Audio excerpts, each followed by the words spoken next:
Welcome everyone to another edition of Fair Territory. Big week ahead in baseball, and it's a big week no matter what happens with the Boras 4. I'm talking about Blake Snell and Jordan Montgomery and Matt Chapman and Cody Bellinger. If those guys don't sign this week, we're still going to have a lot of news. And we are still going to have a lot of news because, folks, it's Hall of Fame week. The announcement tomorrow, Tuesday, and it's going to be an exciting time to see, as it always is, which players are elected this year, which players are going to Cooperstown. Now, I want to bring your attention to the latest Hall of Fame tracker by Ryan Thibodeau and his great team. The work that these guys do on X and Twitter is just kind of amazing, keeping track of all of the public ballots. Now, it's not a complete indication of what is going to happen. As Ryan will tell you, as we've learned over the years, the public ballots generally are more favorable to the players than the final results. So you'll see these percentages, and most likely in every case, they will drop when the actual announcement is made. Now, 75% necessary for induction. You can see right here, if you're watching on YouTube, Adrian Beltre at 99%, Maurer at 82.9, Helton at 82.4, Billy Wagner at 78.2, all over the line right now. Obviously, some of those numbers will drop, and Wagner is right on the edge. Gary Sheffield at 74.6%, also right on the edge.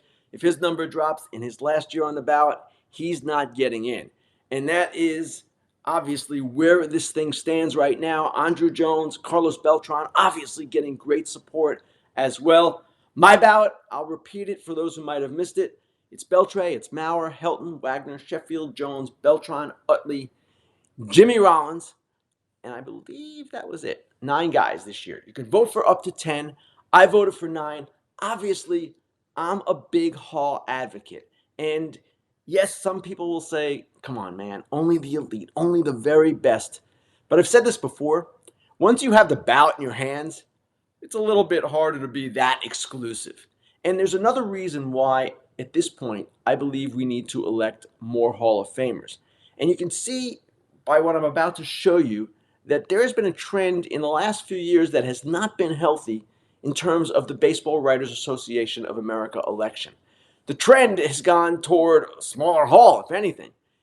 Look at this. From 2014 to 19, 20 Hall of Famers in 6 years. 20. That's an average of over 3 a year. From 2020 to 23, the last 4 years, only 4. 4 Hall of Famers in 4 years. Derek Jeter, Larry Walker, David Ortiz, and Scott Rowland. Now, as Jason Stark wrote last week in The Athletic, in his Hall of Fame column, the one where he listed who he is voting for and explained everything in great detail, as he always does. It's always so fascinating to read Jason on the Hall of Fame. He made a point that really resonated with me, and it speaks to this conversation. The point Jason made is that the magic numbers we often associate with the Hall of Fame, 3,000 hits, 500 wins for a pitcher, 500 home runs for a hitter, those are becoming more difficult to attain. And those were the numbers that we usually looked at as automatic. And it's a different era, a different time. What Jason's point was, is that as the sport evolves, we as voters, voting members of the BBWAA, have to evolve with it. And if you read today, I've got a roundtable with Peter Gammons and Jason Stark in The Athletic, and we discuss some of these trends and some of the things going on, and we talk about how certain candidates have to be viewed differently than in the past. Guys like Utley, David Wright, Dustin Pedroia, who's coming up on the ballot next year, Felix Hernandez coming up on the ballot next year. I'm not saying they're all Hall of Famers, but Jason argues to consider peak, even if the peak is short, what that player was in that period of time, to consider impact on winning, and to consider whether that player for a period was considered elite at his position. To me, these were all valid arguments. And again, I want to see more people elected. Travis Sawchik, Mike Petrello, they've written about how when you compare the decades and the number of Hall of Famers elected per decade, we're lagging in recent decades. That needs to change. So I want to see 4 guys elected tomorrow. I'm talking about Beltre, Maurer, Helton, and Wagner. Ideally 5, Sheffield too. But I'm hoping for a big class of 2024. And my guess is we're going to see it. I would think Beltray and Maurer for sure, and Helton and Wagner maybe somewhat on the bubble, but at least one of those guys gets in. All right, that's the Hall of Fame. Now, as we move on to the biggest story in baseball last week, well, that was obvious. The signing of Josh Hader by the Astros to a 5-year, $95 million free agent contract.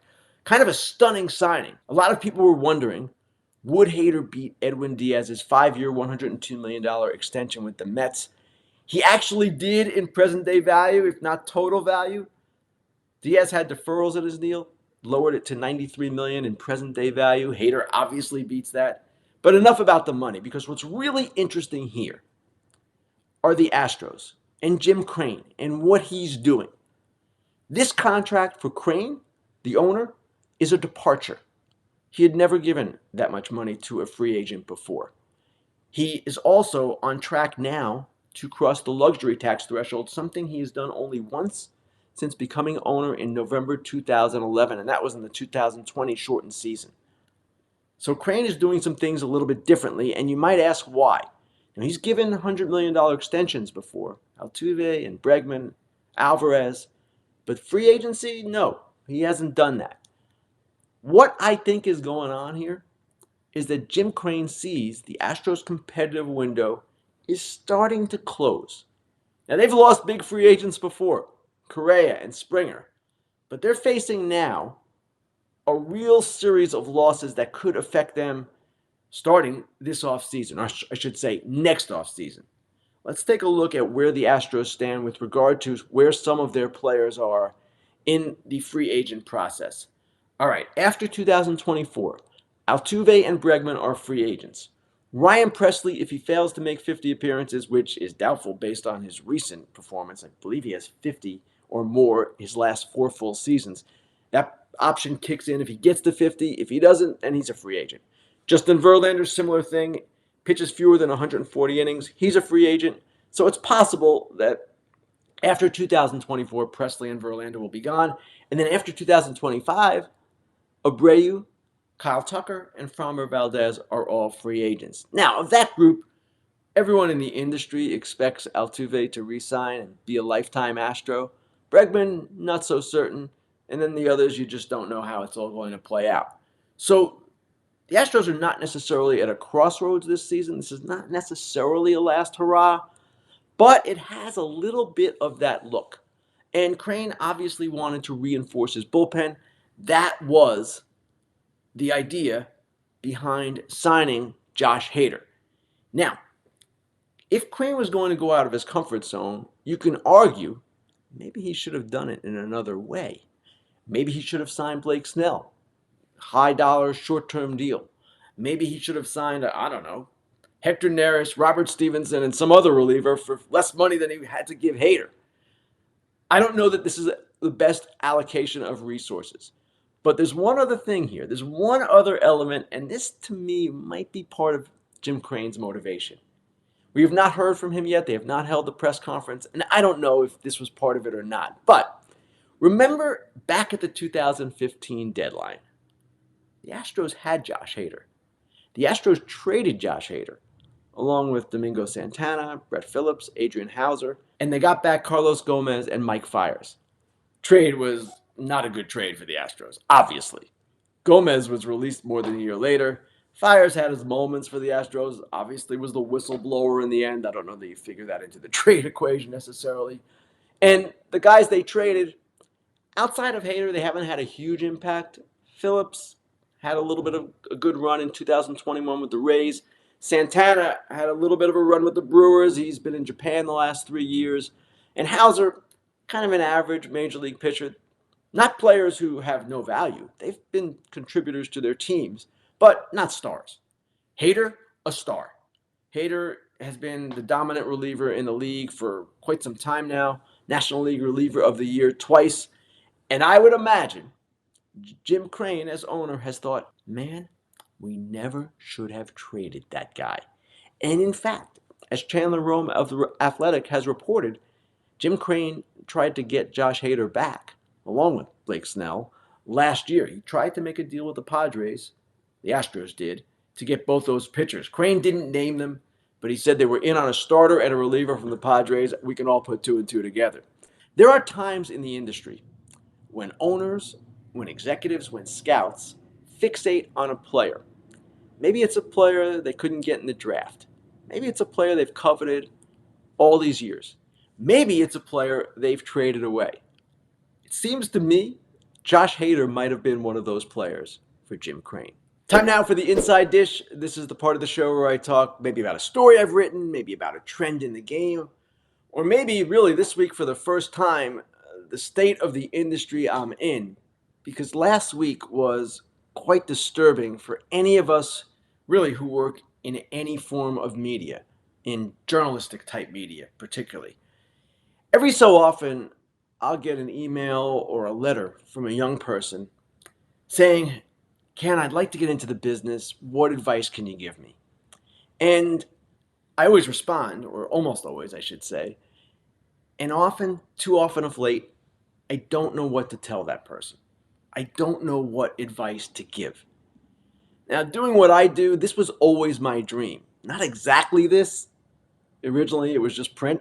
Back when I started, there was not even ESPN, really. There was not talk radio. It was a print world. And I wanted to be a beat writer for a major newspaper. Could be any sport. Any of the big four major professional sports, college basketball, college football, it didn't matter to me.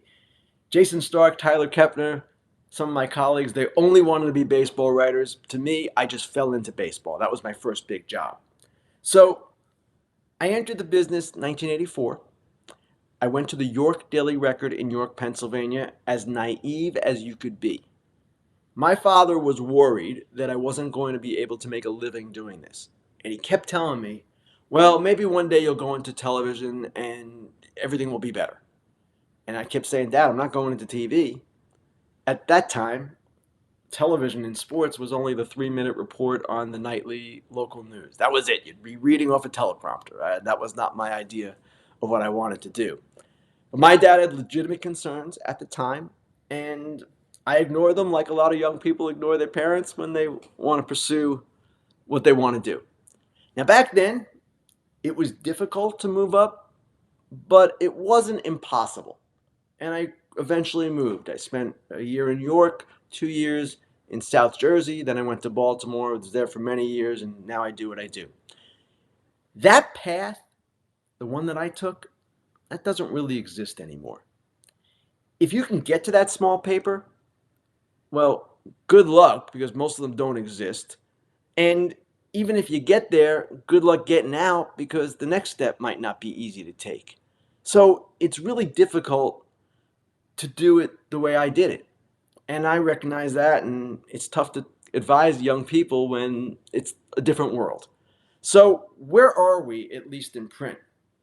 Well, where we are was driven home quite clearly last week. And I want to show you some things that occurred. This is by no means a complete list. Let's start with Sports Illustrated. That's the big one. That's the one that really jarred all of us the most.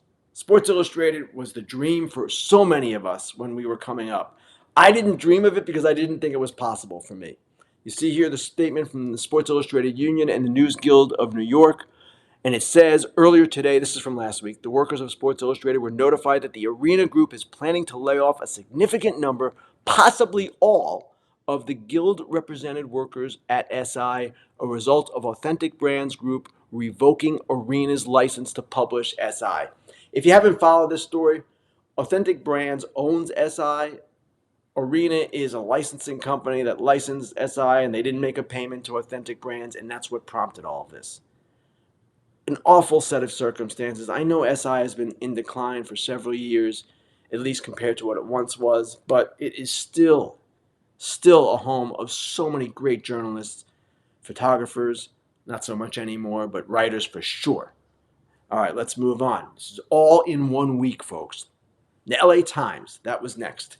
LA Times, their guild had a one-day walkout. You see this post on X. After just 1 day of organizing, about 90% of our union walked out today in protest of management's devastating layoffs proposal and multiple unfair labor practices.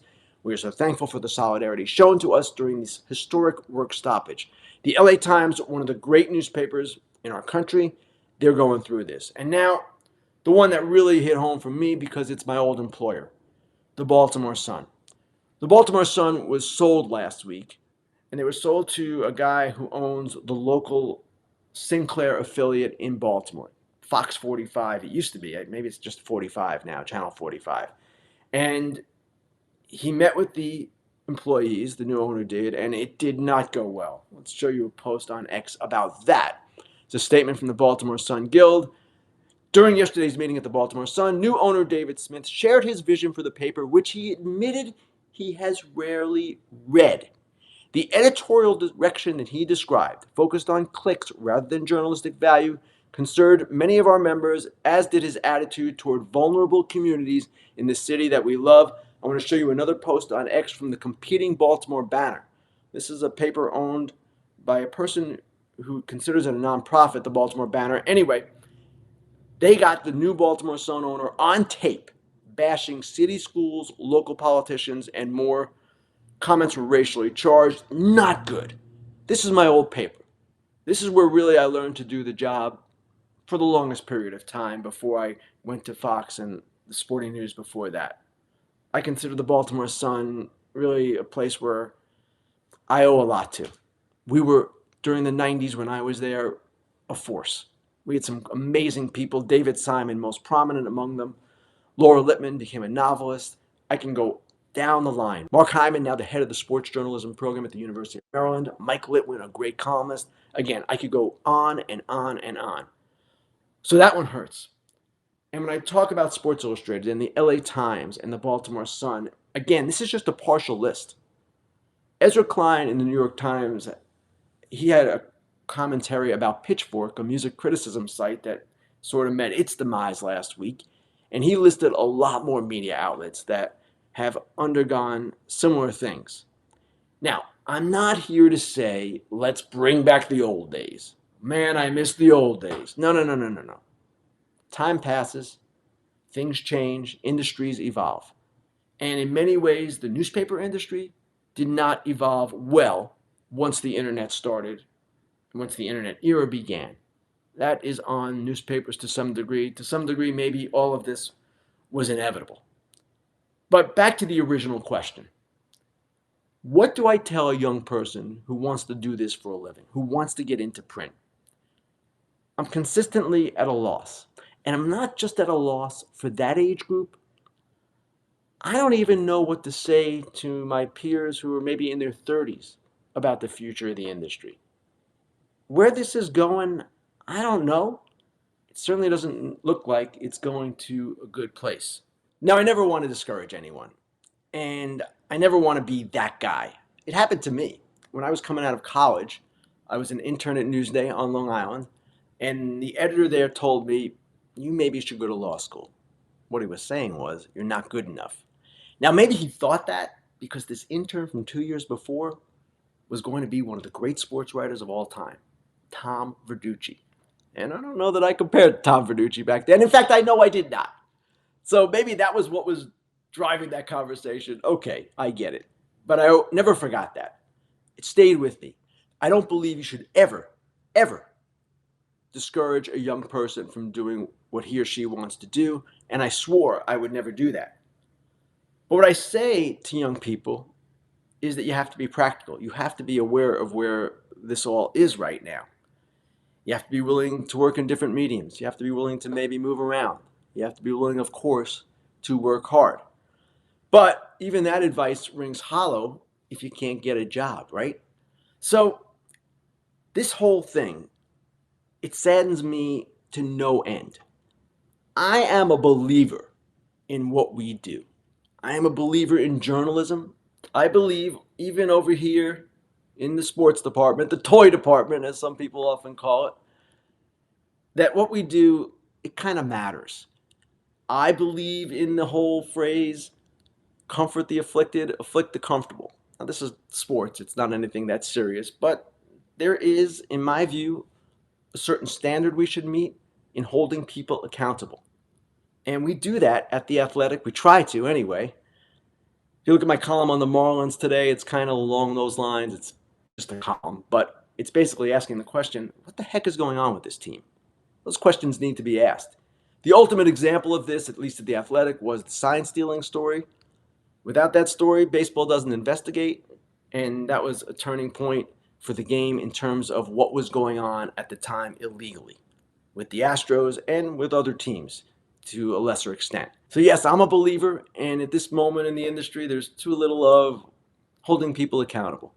There's too much team-owned media, too much league-owned media, too much compromised media.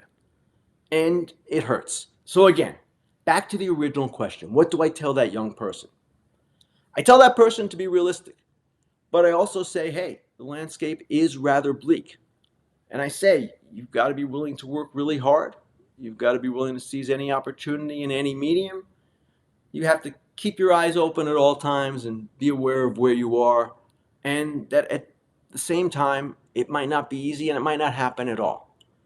But I'm not going to discourage that person, not even now. We need the believers, the young kids coming out of college who want to do this. We need the idealists. We need the dreamers. We need people who want to enter journalism for all the right reasons. I would argue, even as bleak as things are now, we need them more than ever before. Time now for Dude and Dork of the Week. I would say the dude is pretty obvious. We talked about him in the first segment. His name is Josh Hader, and he signed a big-time contract last week, one that he has earned by his performance over the years. I know people say relievers are a gamble, and they are a gamble. Even Josh Hader is a gamble. Walk rate was up last year. His velo has fluctuated at times. There are some things you look at his performance and maybe you're concerned. It's hard for a guy like that to sustain it over a long period. But he went through some difficult years in arbitration with the Brewers. He had some pretty big-time fights with them in arbitration. They used him hard early in his career, and he became somewhat sensitive about that, I would say. I was going to say resentful, but sensitive would be the better phrase, and that's what led to him maybe being more of a one-inning guy. You can debate whether he should take the ball more or take it in the eighth inning and be available for multi-inning saves, and maybe he will be now that he has gotten paid. But he's had a lot of success doing it his way, and certainly anytime a player gets rewarded, if I'm a fan, I'm happy for that player. Because you know what? These guys work hard. They have short careers. They're the best at what they do. And you heard all this talk earlier about Josh Hader. Maybe he's not going to get it. Teams are worried about him. He's going to get a short. No. He got paid because he deserved to get paid. Josh Hader, Dude of the Week. Dork of the Week. This is a complicated Dork of the Week. And I want to start off by showing you something Anthony Rendon said in a podcast that attracted a lot of attention. Let's start here, and then I'll get to who the Dork of the Week is in this particular situation. If you could change one thing about Major League Baseball, if I gave you that power, what would you do? I'm going to say something very lighthearted so I don't get in trouble when I get to spring training. So I'm going to give you all an Anthony Rendon answer. The first of the day, hopefully. Yeah. We got to shorten the season, man. It's too many dang games. 162 games in 185, 3 days, whatever it is. Man, no. We got to shorten this bad boy up. Let's go. All right, that's what Rendon said. You can see how he said it. Now, Jared Carabas tweeted, "Nobody hates baseball more than one of the game's highest paid players who gets paid not to play." Jonathan Papelbon followed that by saying, "I can definitely confirm Carabas here played with Rendon, literally hates baseball. Yeah, it's long. Isn't that what you signed up for? Just tell the team you want to play half the season and give back half your salary." Okay. Jared, I get it. Papelbon, I get it. If you want to rip Anthony Rendon for his lack of availability over the last few years, okay, that's not unreasonable. Now, I always hate questioning players for being injured, but Rendon has raised questions of his own with some of his comments and all that. I just don't believe that in this case, the reaction by Jared and even Papelbon was warranted, and all of us who overreacted to this. He said, Anthony did, that he was being lighthearted. He said it almost as if he knew he was going to get in trouble, knowing of his reputation. I don't think he deserved what he got back, the blowback. So Dork of the Week is not necessarily Anthony Rendon. It's not. It's everyone who overreacted. And I'm not even ripping Jared and Papelbon. They're entitled to their opinions, of course. And Rendon has certainly opened the door for such opinions. All I'm saying here is that for this particular comment, the way it was said, I wouldn't have ripped him. I don't think he deserved that. Time now for Grillin Ken. Let's get to your questions. First question comes from Jason Burke at ByJasonB. Jason asks a very pertinent question. If the A's end up playing in a minor league facility for 3 seasons, would they be able to attract any free agents before they land in Las Vegas? Well, that is a very good question, and I think you would start with, will the A's even be interested in signing free agents? Because it's not something that they really do in their present existence. I wrote about the Marlins on Monday, and I mentioned that the A's have signed 2 free agents. They gave them a combined $2.25 million. Trevor Gott and Osvaldo Bido. Those are their major league free agents. $2.25 million combined. Now, is anybody going to want to play for them in Sacramento or in Las Vegas or some other minor league park from 2025 to 2027? I would suggest the answer is no, and I would also suggest the A's don't care because they're not going to be in that market. What is so troubling to me about this, and I went back last night and looked at all the relocations, I could not find one, not one, that was even remotely similar to what the game is about to experience here. 3 seasons of being in a place that is either minor league or not in the market you're going to. When the Nationals moved to D.C., they played in RFK Stadium for 3 years before moving to Nationals Park. Okay, RFK Stadium was in Washington, D.C. If the A's are in Sacramento or in Las Vegas or even in San Francisco, what is that? And again, it goes to the question, why did baseball allow John Fisher to embark on this course? And I understand baseball's position and Fisher's position that it just wasn't tenable in Oakland. But this, Vegas itself is a question on whether the team can succeed there. And then you're basically taking 4 years, not just 3. This year in Oakland, which is a waste. And then the next 3, who knows where they're going to be. It's going to be John Fisher's traveling no stars. What is this? What are we doing here? That's my question. All right, now on to the next one from the listeners and viewers. This comes from Tim Kaufman. Tim asks, any splashes for the Phillies? Could Trout be in play? I don't expect Trout goes anywhere. The Angels have basically said they're not trading him. In fact, Trout has a full no trade clause. This is not happening, at least not yet. He also needs to show he can stay healthy before a team would even really be that interested in him, in my opinion, at his present salary. Now, if the Angels kicked in money, different story, but we're talking about something that is not even relevant. What I expect from the Phillies going forward is an extension for Zach Wheeler. That is something that they have signaled they want to do.